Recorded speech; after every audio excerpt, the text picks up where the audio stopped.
Setelah sukses selama 3 tahun dilaksanakannya Sanggar Day, tahun ini perayaannya dilaksanakan pada 21 sampai 22 Oktober kemarin di Pasar Newton, Batoh, Banda Aceh. Acara ini bertujuan untuk mempromosikan sanggar sebagai minuman khas Aceh dan ikon Aceh. Tidak hanya sanggar saja, tetapi juga masakan serta jajanan khas Aceh sesuai dengan tema kegiatan. Beragam penajuh satu cita kuliner Aceh pesona rasa.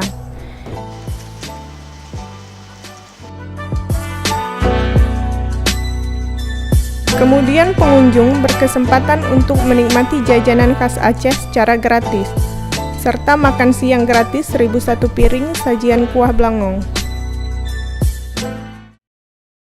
Agenda pada malam hari yaitu malam apresiasi dengan menampilkan berbagai seni tradisi di Aceh, pemberian penghargaan, serta penutupan acara.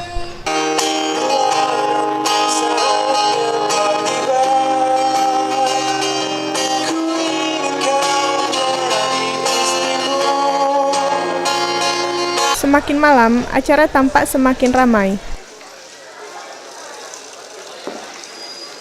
Tidak hanya masyarakat lokal saja yang berkunjung, beberapa warga negara asing juga tampak hadir di acara tersebut.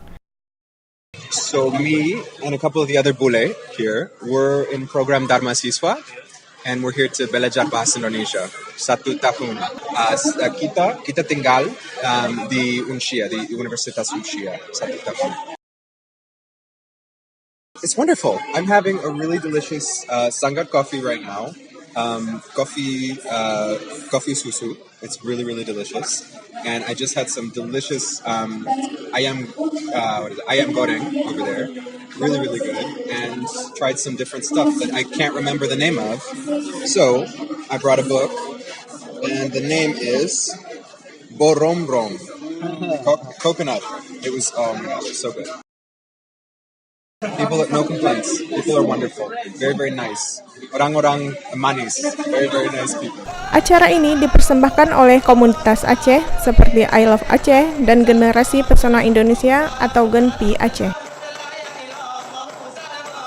Didukung oleh Dinas Kebudayaan dan Pariwisata Aceh serta Kementerian Pariwisata dan melibatkan sejumlah komunitas Aceh lainnya. Ulfa Gandhi Muhammad untuk KBA.1.